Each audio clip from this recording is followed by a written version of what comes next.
Ирэх 9 дугаар сарын 23-наас 10 дугаар сарын 9-ний хооронд Монгол улсад анх удаа олон улсын миссийн тэмцээнийг зохион байгуулахар болсон. Тус тэмцээнийг өмнөх жилүүдэд Таиланд, Тайван зэрэг Азийн улс орнуудад амжилттай зохион байгуулагдсан.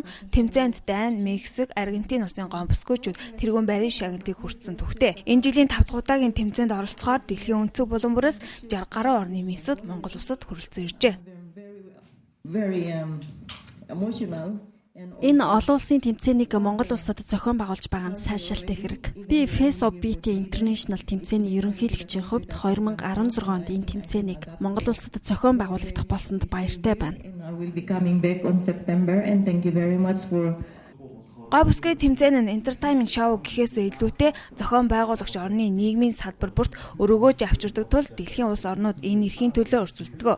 Тухайлбал манай улсын хувьд энэ жилийн Face of Beat International 2016 оны тэмцээнийг зохион байгуулахын төлөө Шинэ Зеланд, Австрали, Тайван улсуудад өрсөлдөн эх орондоо зохион байгуулахыг эрхийг авчээ. Энэхүү төслийг эх орондоо хэрэгжүүлснээр Монгол улсаа дэлхийд дахин сурталчлах, үндэсний соёл урлаг, зан заншил уламжлалаа түгээн дэлгэрүүлэхэд ихээхэн ач холбогдолтой гэж зохион байгуулагчид үзэж байна. Энэ тэмцээн Монгол улсад зохион байгуулагдсанараа ямар ач холбогдолтой юм бэ? Дэлхийн нийтэд Монгол улс энэ тэмцээний 2016 оны зохион байгуулагч орноор сонгогдлоо гэсэн мэдээллийг өгөх зорилготой. Мөн бид нар 9 дугаар сар зохион байгуулагдах тэмцээн дээр юун дээр анхаарах ёстой вэ?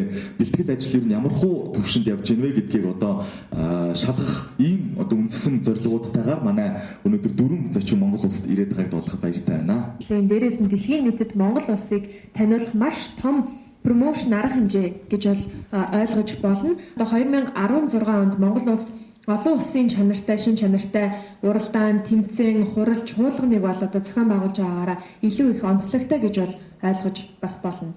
Тэмцээний ёслолын үйл ажиллагаа Монгол улс төдийгүй дэлхийн 10 гаруй улсын телевиз, YouTube, захин хуудасаар шууд дамжуулах юм. Мөн 60 орны гой бүсгүйчүүдийг дагалдан гэр бүл, найз нөхөд, загварын агентлагийн захирлууд, мэрэгжилтнүүд гэх зэрэг 300 гаруй хүн Монгол улсад ирэх урьдчилан тоо гарчээ.